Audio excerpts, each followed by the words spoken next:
ചെറിയൊരു പട്ടണത്തിൽ തയ്യൽക്കാരിയായി ജോലി ചെയ്യുന്ന ലളിത ജീവിതം നയിക്കുന്ന ഒരു പെൺകുട്ടിയാണ് എമിലി. സാധാരണമായ ഒരു പ്രഭാതത്തിൽ അവളുടെ കാമുകൻ ലിയോ അവളുടെ വീട്ടിലേക്ക് എത്തി. എമിലി തന്നെ തയ്യാറാക്കിയ ബട്ടർ പാൻകേക്കുകൾ കഴിച്ച് ഒരുമിച്ചുള്ള തങ്ങളുടെ ആദ്യത്തെ ക്രിസ്മസ് ആഘോഷിച്ചുകൊണ്ടാണ് അവരാ ദിവസം ആരംഭിക്കുന്നത്. ക്രിസ്മസ് മാസം ആരംഭിച്ചിരിക്കുകയായിരുന്നു. അധികം വൈകാതെ ടോണി അങ്ങോട്ടേക്ക് എത്തി. എമിലിയുടെ അടുത്ത സുഹൃത്തും ഒപ്പം താമസിക്കുന്ന പെൺകുട്ടിയുമാണ് ടോണി. എമിലിയുടെ പിതാവിന്റെ കടയിൽ അവൾ തയ്യൽക്കാരിയായി ജോലി നോക്കുകയാണ്.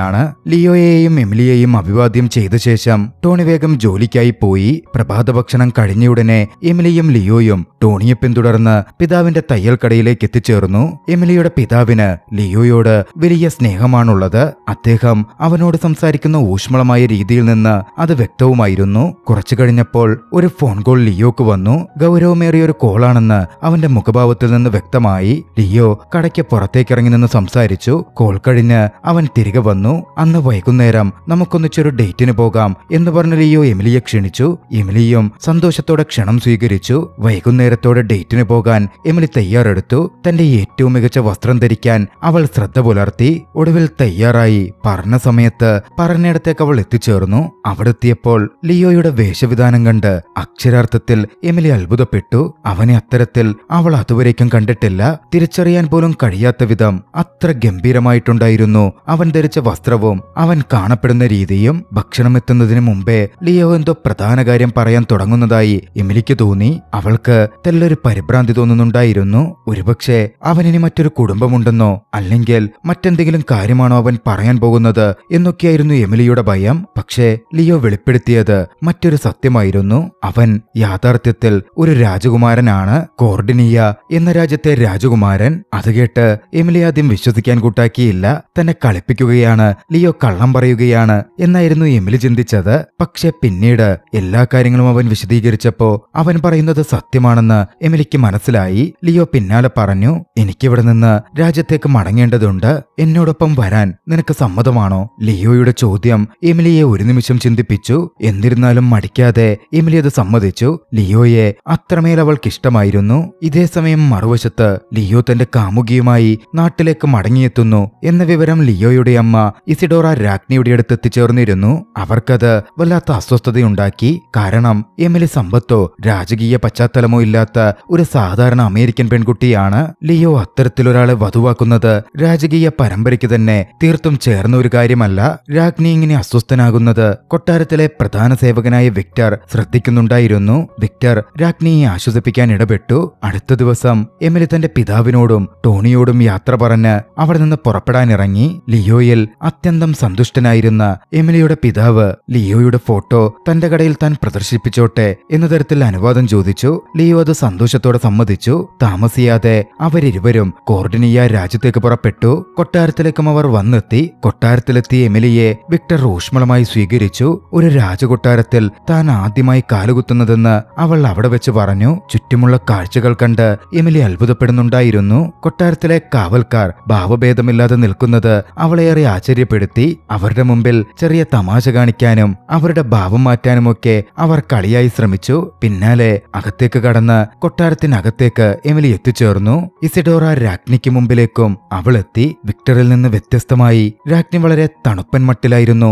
എമിലിയെ സ്വീകരിച്ചത്. ഒരുപക്ഷെ അത് തങ്ങളുടെ ആദ്യ കൂടിക്കാഴ്ചയായതുകൊണ്ടാകാം എന്നായിരുന്നു എമിലി കരുതിയത്. അവൾ അത് സാരമാക്കിയതുമില്ല. വെറും കൈയോടെയായിരുന്നില്ല എമിലി വന്നത്. രാജ്ഞിക്കായി ഒരു ക്രിസ്റ്റൽ സ്നോ ഗ്ലോബ് അവൾ സമ്മാനമായി കൊണ്ടുവന്നിരുന്നു. അവളത് കൈമാറി. സമ്മാനം രാജ്ഞി സ്വീകരിച്ചെങ്കിലും വിക്ടറിനടുക്കൽ അതെവിടെയെങ്കിലും സുരക്ഷിതമായി വെച്ചേക്കാൻ പറഞ്ഞ് ഉടൻ തന്നെ അത് കൈമാറി. പിന്നാലെ തനിച്ച് സുരക്ഷിതമായി അവനോട് സംസാരിക്കാനുണ്ടെന്നും എമിലിക്ക് എമിലിയുടെ മുറിയിലേക്ക് പോകാമെന്നും രാജ്ഞി പറഞ്ഞു. വിക്ടറിനോട് വേണ്ട സഹായങ്ങൾ ചെയ്യാനും ആവശ്യപ്പെട്ടു. എമിലി അവിടെ നിന്ന് എഴുന്നേറ്റു. എമിലിക്കായി ഒരുക്കിയ മുറിയിലേക്ക് വിക്ടർ അവളെ കൂട്ടിക്കൊണ്ടുപോയി. എമിലി പോയതിന് പിന്നാലെ രാജ്ഞി ലിയോയോട് വലിയ രീതിയിൽ ദേഷ്യപ്പെടാനും അവനെ ശകാരിക്കാനും തുടങ്ങി. മുന്നറിയിപ്പില്ലാതെ അവന്റെ കാമുകിയെ രാജ്യത്തേക്ക് കൊണ്ടുവന്നതിൽ രാജ്ഞിക്ക് വലിയ എതിർപ്പുണ്ടായിരുന്നു. പക്ഷേ താൻ ഇക്കാര്യം നേരത്തെ പറഞ്ഞിരുന്നെങ്കിൽ രാജ്ഞി ബന്ധം തുടക്കത്തിലെ തകർക്കാൻ ശ്രമിക്കുമായിരുന്നു എന്നായിരുന്നു ലിയോ പറഞ്ഞത്. ലിയോ ഒന്നിൽ നിന്നും എല്ലാ കാര്യങ്ങളും വിശദീകരിച്ചു. പക്ഷേ എന്നിട്ടും രാജ്ഞിക്ക് തൃപ്തി തോന്നിയില്ല.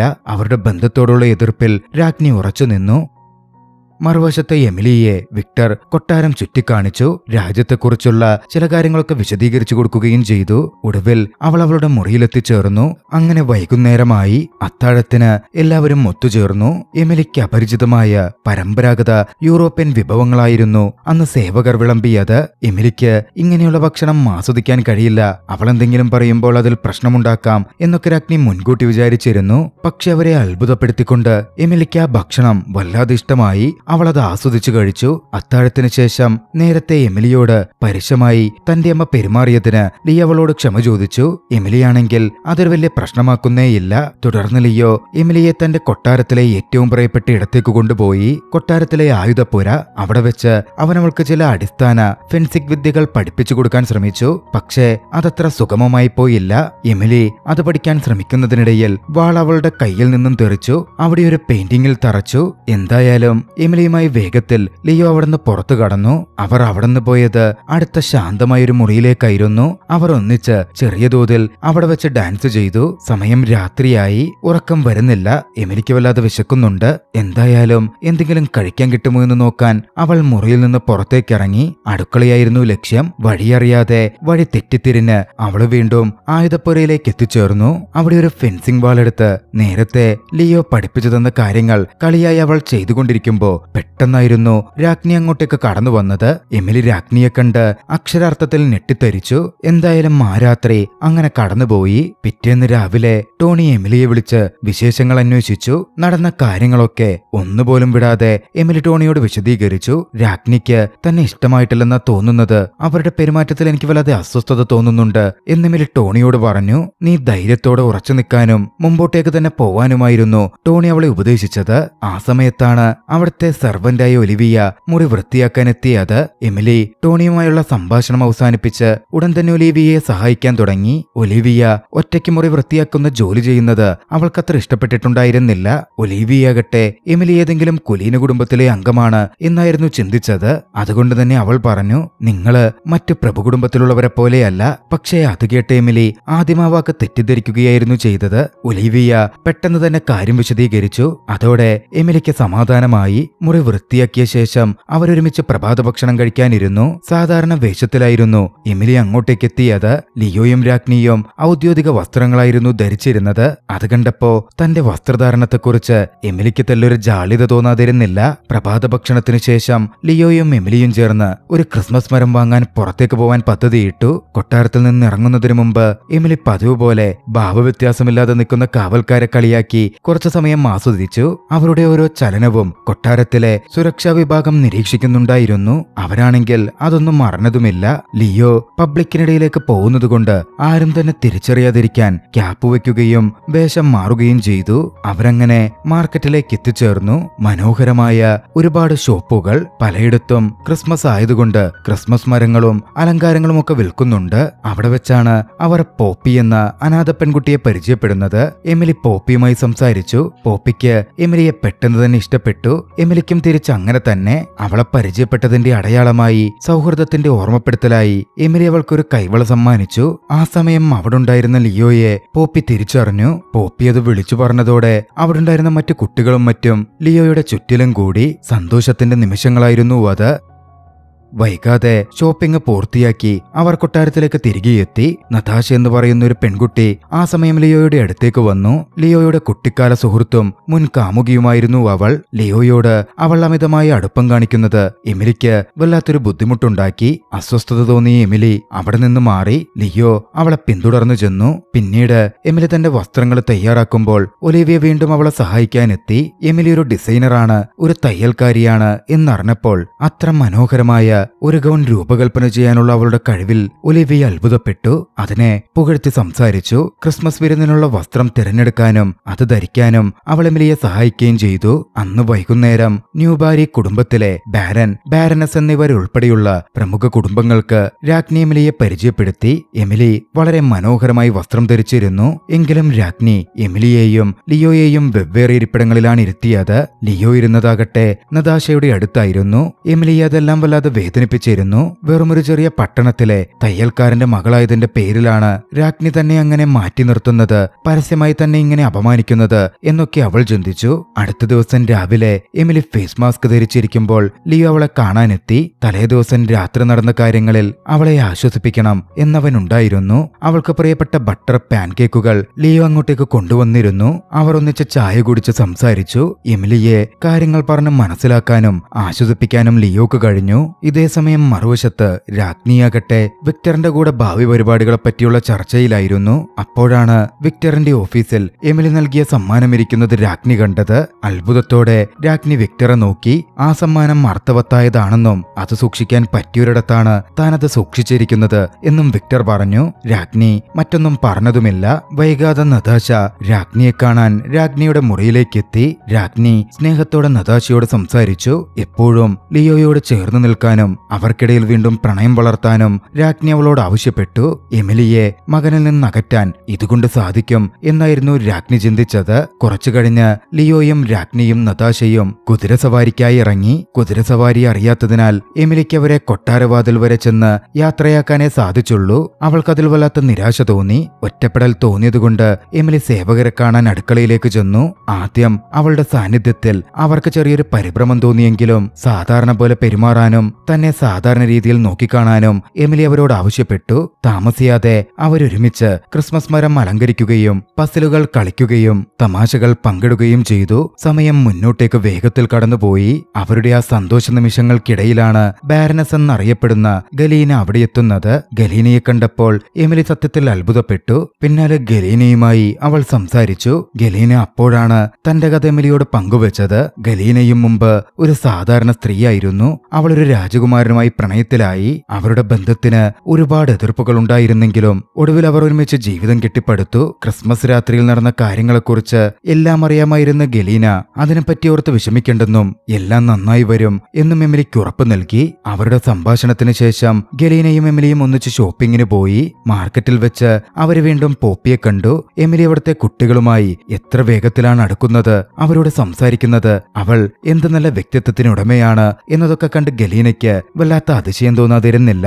എമിലി പോപ്പിയെ സാധനങ്ങൾ വിൽക്കാൻ പോലും സഹായിച്ചു. അധികം വൈകാതെ ജനങ്ങളെ അഭിവാദ്യം ചെയ്യുന്നതിനായി രാജ്ഞിയും ലിയോയും റോയൽ കാറിൽ അങ്ങോട്ടേക്കെത്തി. കാറിലിരുന്നു കൊണ്ട് അവർ ജനങ്ങൾക്ക് നേരെ പുഞ്ചിരിക്കുകയും കൈവീശുകയും ചെയ്തു. കാർ പോപ്പിയുടെയും എമിലിയുടെയും ഗലീനയുടെയും മുന്നിൽ കൃത്യമായി നിന്നു. ആ നിമിഷം പോപ്പി രാജ്ഞിക്ക് ക്രിസ്മസ് സമ്മാനമായി ഒരു പ്രത്യേക സ്കാർഫ് സമ്മാനിച്ചു. എപ്പോഴും ഗൗരവഭാവം കാണിക്കാറുള്ള രാജ്ഞിയുടെ മുഖം അവളുടെ സ്നേഹത്തിനു മുമ്പിൽ അലിന്നില്ലാതാകുന്നത് വ്യക്തമായി കാണാമായിരുന്നു. ഒടുവിൽ തിരികെ അവരൊക്കെ കൊട്ടാരത്തിലെത്തി. ലിയോ എമിലിക്ക് അടുത്തെത്തി റോയൽ ചർച്ച കണ്ടിട്ട് വരാം എന്ന് പറഞ്ഞ് അവളെയും കൂട്ടി ആ ഭാഗത്തേക്ക് നടന്നു. പള്ളിയുടെ ഭംഗിയിൽ എമിലി ആകൃഷ്ടയായി അത് നോക്കിക്കണ്ടു നിൽക്കുകയായിരുന്നു. സ്വകാര്യമായ നിമിഷം, മനോഹരമായ അന്തരീക്ഷം, പ്രണയത്തിന്റെ വിത്തുകൾ അവരെ പതിയെ അടുപ്പിച്ചുകൊണ്ടുവന്നു. ഒരു ചുംബനം പോലും സംഭവിക്കും എന്ന ഘട്ടമെത്തി. പക്ഷേ ആ നിശബ്ദമായ ആ നല്ല നിമിഷങ്ങൾക്കിടയിൽ പെട്ടെന്നായിരുന്നു അങ്ങോട്ടേക്ക് നതാശ കടന്നു വന്നത്. വരാനിരിക്കുന്ന രാജകീയ ചടങ്ങിനായി തയ്യാറെടുക്കാൻ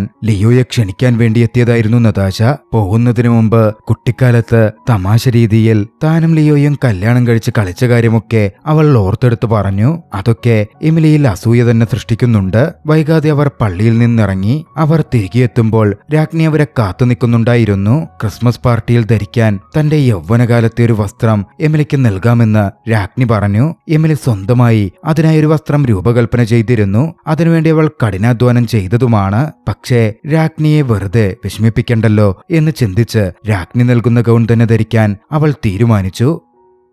രാജകുമാരൻ എന്ന നിലയ്ക്ക് ലിയോക്ക് കുറേയധികം ചുമതലകളുണ്ടായിരുന്നു. അതിനായി ലിയോ പോയി. എമിലിയാകട്ടെ പാർട്ടിയിൽ പങ്കെടുക്കുമ്പോൾ രാജകീയമായ രീതിയിൽ പ്രവർത്തിക്കാൻ വേണ്ടി രാജകീയ മര്യാദകൾ പഠിക്കാനും നൃത്തം പഠിക്കാനുമൊക്കെ ആരംഭിച്ചു. വിക്ടറിനടുക്കൽ അവൾ സഹായം അഭ്യർത്ഥിച്ചിരുന്നു. വിക്ടർ അവളെ ഓരോന്നും പഠിപ്പിച്ചു കൊടുക്കാനും ആരംഭിച്ചു. മറുവശത്ത് ആശുപത്രികളും പള്ളികളും സന്ദർശിച്ച് രാജ്ഞിയും ലിയോയും തങ്ങളുടെ ജനസേവനപരമായ ഉത്തരവാദിത്തങ്ങൾ നിറവേറ്റി. പാർട്ടിക്ക് ശേഷം എമിലിയോട് വിവാഹാഭ്യർത്ഥന നടത്താൻ ലിയോ ഉദ്ദേശിച്ചു. അന്വേഷിച്ചിരുന്നു. തിരികെ എത്തിയ ശേഷം വിക്ടറെ കണ്ടപ്പോൾ ലിയോ അത് പങ്കുവെച്ചു. അത് കേട്ട് വിക്ടറിന് വലിയ അഭിമാനം തോന്നി. ലിയോക്ക് വിക്ടർ പൂർണ്ണ പിന്തുണ പ്രഖ്യാപിച്ചു. അങ്ങനെ അവർ കാത്തിരുന്ന ആ രാത്രി എത്തി. പാർട്ടി നടക്കുന്ന രാത്രി രാജകുടുംബാംഗങ്ങളെയും വിശിഷ്ട അതിഥികളെയും കൊണ്ട് നൃത്തശാല നിറഞ്ഞിരുന്നു. എങ്കിലും ഒരു പ്രധാന വ്യക്തി അവിടെ ഇല്ലായിരുന്നു, എമിലിയുടെ അസാന്നിധ്യം നതാശ പ്രത്യേകം ശ്രദ്ധിച്ചു. അവളത് രാജ്ഞിയുടെ അടുക്കൽ എടുത്തു പറഞ്ഞു. അധികം വൈകാതെ എമിലി അങ്ങോട്ടേക്ക് കടന്നു വന്നു. വളരെ മനോഹരവും ഗംഭീരവുമായ ഒരു ഗൗണായിരുന്നു അവൾ ധരിച്ചിരുന്നത്.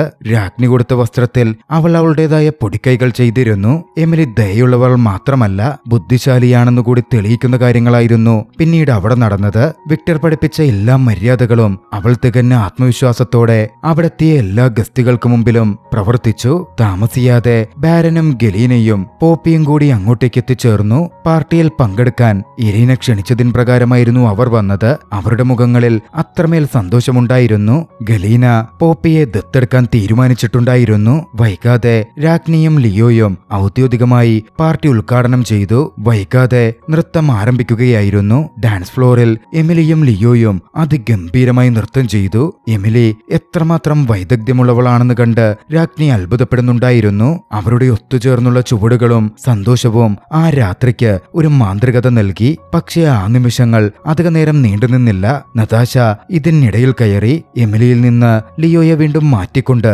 തന്റെ കൂടെ ഡാൻസ് ചെയ്യിക്കാൻ ശ്രമിച്ചു. നതാശയെ വിഷമിപ്പിക്കാതിരിക്കാൻ ലിയോ അവളുടെ കൂടെ ഡാൻസ് ചെയ്തു. അത് പക്ഷേ എമിലിയുടെ ഹൃദയം തകർക്കുന്നുണ്ടായിരുന്നു. സ്വയം സമാധാനിക്കാനും ശാന്തയാകാനും അവൾ ശ്രമിച്ചു. എമിലി അവിടെ നിന്ന് അടുക്കളയിലേക്ക് പോയി. തന്റെ ശീലമനുസരിച്ച് അവിടെയുള്ളവരെ സഹായിക്കാൻ അവൾ ആരംഭിച്ചു. അമേരിക്കൻ രീതിയിലുള്ള ഭക്ഷണങ്ങൾ എങ്ങനെ ഉണ്ടാക്കാമെന്നും എങ്ങനെ അതൊക്കെ അലങ്കരിക്കാമെന്നും ഒലീവിയയെയും മറ്റ് സേവകരെയും അവൾ പഠിപ്പിച്ചു കൊടുക്കാൻ തുടങ്ങി. എമിലിയെ അവിടെ കാണാതെ രാജ്ഞി അവളെ അന്വേഷിച്ചിറങ്ങി. സേവകർക്കിടയിൽ നിൽക്കുന്ന അവളെ കണ്ടപ്പോൾ രാജ്ഞി കോപം കൊണ്ട് പൊട്ടിത്തെറിച്ചു. അതിഥികൾക്ക് അനുയോജ്യമല്ലാത്ത ഭക്ഷണമാണ് അവൾ ഉണ്ടാക്കുന്നതെന്ന് രാജ്ഞി ആരോപിച്ചു. എമിലിയുടെ കൂടെ നിന്ന് സേവകരെ ജോലിയിൽ നിന്ന് ഇപ്പോൾ തന്നെ പുറത്താക്കുന്നതായി രാജ്ഞി ഉത്തരവിട്ടു. എമിലി ആകെ ഇൻസൾട്ടഡ് ആവുകയായിരുന്നു. അവളാകെ തകർന്നുപോയി. അവിടെ നിന്ന് പുറത്തേക്ക് വന്നപ്പോ ലിയോയും നതാശയും തമ്മിലുള്ള അടുപ്പം കൂടി കണ്ടപ്പോ അവൾക്കത് സഹിക്കാൻ സാധിച്ചില്ല. ആ ഒരു നിമിഷത്തിൽ താൻ ഈ കൊട്ടാരത്തിനും ലിയോക്കും യോജിച്ചവളല്ല എന്നവൾക്കങ്ങ് തോന്നാൻ തുടങ്ങി. അതേസമയം എമിലിയെ മകനിൽ നിന്ന് അകറ്റി നതാശി അവനോട് അടുപ്പിക്കാൻ കഴിഞ്ഞു എന്ന് മനസ്സിലാക്കിക്കൊണ്ടിരുന്ന രാജ്ഞിക്ക് വല്ലാത്ത സംതൃപ്തി തോന്നുകയായിരുന്നു ചെയ്തത്. പക്ഷേ എല്ലാം കണ്ടു മനസ്സിലാക്കിയിരുന്ന വിക്ടറിന് രാജ്ഞിയോട് നീരസം തോന്നി. അദ്ദേഹത്തിന്റെ ഉള്ളിൽ ദേഷ്യം കനത്തിരുന്നു. രാജ്ഞി എമിലിയോട് കാണിച്ചത് അനീതിയാണ് എന്ന് വിക്ടർ പൂർണ്ണമായി വിശ്വസിച്ചു. പാർട്ടി അവസാനിച്ചപ്പോൾ എമിലി തന്റെ സാധനങ്ങൾ പാക്ക് ചെയ്ത് അവിടെ നിന്ന് പുറപ്പെടാൻ തയ്യാറെടുത്തു. ആ സമയത്താണ് ലിയോ അങ്ങോട്ടേക്ക് എത്തുന്നത്. പാർട്ടിയിലുടനീളം താൻ അവളെ തെരഞ്ഞുവെന്നും അവളെ കണ്ടെത്താനായില്ലെന്നും അവൻ വിശദീകരിച്ചു. താൻ എമിലിക്കായി പാർട്ടിയിൽ വെച്ച് തരാൻ ഒന്ന് കരുതി വെച്ചിരുന്നെന്നും പക്ഷേ കാര്യങ്ങളൊന്നും പ്രതീക്ഷിച്ച പോലെ നടന്നില്ല എന്നും അവൻ കൂട്ടിച്ചേർത്തു. എമിലിയാണെങ്കിൽ അമിതമായ വികാരക്ഷോഭങ്ങൾക്കിടയിൽ പെട്ടിരിക്കുകയാണ്. ഒട്ടും അനുയോജ്യമല്ലാത്ത ആ ഒരു നിമിഷത്തിലായിരുന്നു അതൊന്നും അറിയാതെ ലിയോ എമിലിക്ക് മുമ്പിൽ മുട്ടുകുത്തി വിവാഹാഭ്യർത്ഥന നടത്തുന്നത്. പക്ഷേ അപ്പോഴേക്കും ഏറെ വൈകിപ്പോയിരുന്നു. ഹൃദയം തകർന്നിരുന്ന എമിലി ആ പ്രപ്പോസൽ നിരസിച്ചു. അവർ അറിയാതെ മുറിക്കുള്ളിൽ നടക്കുന്ന വഴക്കും സംസാരവുമെല്ലാം രാജ്ഞി പുറത്തുനിന്ന് കേൾക്കുന്നുണ്ടായിരുന്നു. എമിലിയുടെ വാക്കുകളും ലിയോയുടെ ദുഃഖവും ഒക്കെ കേട്ടപ്പോൾ രാജ്ഞിയുടെ ഉള്ളിൽ പശ്ചാത്താപം നിറയാൻ തുടങ്ങി. അവർക്ക് കുറ്റബോധം തോന്നി. അടുത്ത ദിവസം രാവിലെ എമിലി രാജ്യം വിടാൻ തയ്യാറെടുത്തു. അതവളെ ആഴത്തിൽ വേദനിപ്പിക്കുന്നുണ്ടെങ്കിലും ജീവിതവുമായി മുന്നോട്ടു പോകാൻ ആ തീരുമാനമാണ് നല്ലത് എന്നായിരുന്നു അവൾക്കപ്പോൾ തോന്നിക്കൊണ്ടിരുന്നത്. ലിയോ അവളുടെ തീരുമാനത്തെ മാനിക്കുന്നുണ്ടെങ്കിലും അതവനെ ആകെ തകർത്തു കളഞ്ഞിരുന്നു. നിസ്സഹായാവസ്ഥയിൽ നിൽക്കാനേ അവന് സാധിച്ചുള്ളൂ. അവരുടെ ബന്ധം തകരുന്നതും അവർ പിരിയുന്നതും ദൂരെ നിന്ന് രാജ്ഞി നോക്കിക്കണ്ടു. എന്തോ അപ്പോൾ രാജ്ഞിക്ക് വല്ലാത്ത വിഷമവും തോന്നി. എമിലി പോയതോടെ ലിയോയും അമ്മയും തമ്മിലുള്ള ബന്ധം വഷളായി. എമിലിയുമായുള്ള ബന്ധം തകർത്തതിന് ലിയോ അമ്മയെ ദേഷ്യത്തിൽ കുറ്റപ്പെടുത്തി. അമ്മയ്ക്കിപ്പോൾ സന്തോഷമായി കാണില്ലേ എന്ന മട്ടിലൊക്കെ ചോദിച്ചു. വൈകാതെ നതാശ ലിയോക്കടുത്തെത്തി ലിയോയുമായി സംസാരിച്ചു. ലിയോ ഒരിക്കലും തന്നെ സ്നേഹിക്കില്ല എന്ന് നതാശക്ക് മനസ്സിലായിരുന്നു. എമിലിയുടെ ലാളിത്യത്തെപ്പറ്റിയും ദയയെപ്പറ്റിയും അവൾ ഒരുപാട് പറഞ്ഞു. അവളെപ്പോലെയാവാൻ തനിക്ക് കഴിയില്ല എന്നവൾ അവിടെ വെച്ച് അംഗീകരിച്ചു. എമിലിയെ അവൾ വാനോളം പുകഴ്ത്തി. ദിവസങ്ങൾ മുന്നിലേക്ക് പോയി. രാജ്ഞിയും ദുഃഖത്തിലായി കഴിഞ്ഞിരുന്നു. ഒരു സ്വകാര്യ നിമിഷത്തിൽ രാജ്ഞി തന്റെ ഭൂതകാലത്തെക്കുറിച്ച് സംസാരിച്ചു. രാജ്ഞിയാവുന്നതിനു മുമ്പ് അവർ ഒരാളെ ആഴത്തിൽ സ്നേഹിച്ചിരുന്നു. ഈസി എന്ന് അവളെ വിളിച്ചിരുന്ന ഒരാളെ. അവരുടെ സാമൂഹിക പദവികൾ കാരണമാണ് ആ ബന്ധം അവസാനിച്ചതും. രാജ്ഞിയുടെ കാമുകൻ ഒരു സേവകനായി മാറിയപ്പോൾ അവൾ ഒരു രാജ്ഞിയായി ഉയർന്നു. രാജ്ഞി തന്റെ മനസ്സിലെ പഴയ കാര്യങ്ങൾ വിക്ടറിനോട് വെളിപ്പെടുത്തിക്കൊണ്ടിരിക്കെ അങ്ങോട്ടേക്ക് സേവകരായ ഒലീവിയയും സുഹൃത്തും ചായയുമായി കടന്നു വന്നു. മുമ്പ് രാജ്ഞി പുറത്താക്കിയ അവരെ രാജ്ഞി തന്നെ ജോലിയിലേക്ക് തിരിച്ചെടുത്തിരുന്നു. അവർ പോയതും രാജ്ഞി തുടർന്നു. സാമൂഹിക പദവികളും സോഷ്യൽ സ്റ്റാറ്റസ് കൊണ്ടും വേർപിരിക്കപ്പെട്ടാലും പ്രണയത്തിന് ഇപ്പോഴും ഹൃദയത്തിൽ ശാന്തമായി നിലനിൽക്കാൻ കഴിയും. അതുള്ളിൽ വളർന്നുകൊണ്ടിരിക്കുകയും ചെയ്യും. എനിക്ക് അത് തിരിച്ചറിയാൻ സാധിക്കുന്നുണ്ട്.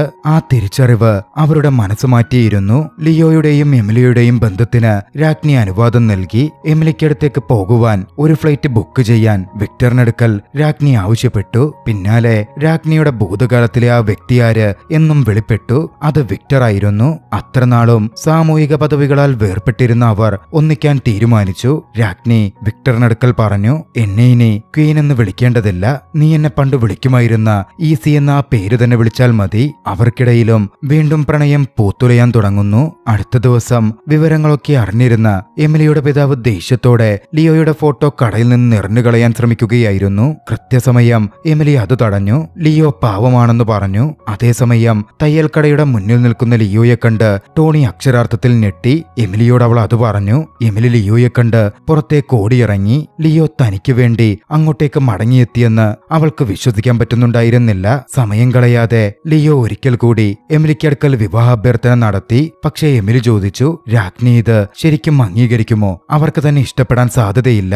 വേദനയോടെ അവൾ അത് പറഞ്ഞു നിൽക്കെ രാജ്ഞി കാറിന്റെ ഗ്ലാസ് താഴ്ത്തി അങ്ങോട്ടേക്ക് ഇറങ്ങി വന്നു. രാജ്ഞിയെ കണ്ട് എമിലി അക്ഷരാർത്ഥത്തിൽ അതിശയിച്ചു. അതൊക്കെ കണ്ട് എമിലിയുടെ പിതാവും അങ്ങോട്ടേക്ക് ഓടി വന്നു. ആ ദൃശ്യങ്ങൾ ഫോണിൽ ഒപ്പിയെടുക്കാൻ അദ്ദേഹം ശ്രമിക്കാൻ തുടങ്ങി. ലിയോ അവിടെ വെച്ച് 3 തവണ നല്ല ഫോട്ടോ എടുക്കാൻ എമിലിക്കടുക്കൽ വിവാഹാഭ്യർത്ഥന നടത്തി. ഇത്തവണ എമിലി സമ്മതം മൂളി. എമിലിയുടെ പിതാവിന്റെ കടയിൽ വെച്ച് തന്നെ അവരത് ആഘോഷിച്ചു.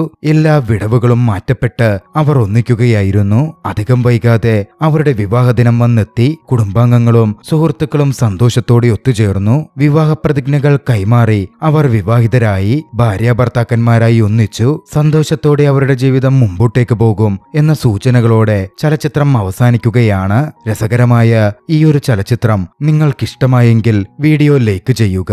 അഭിപ്രായങ്ങളും നിർദ്ദേശങ്ങളും കമന്റുകളിൽ രേഖപ്പെടുത്തുക.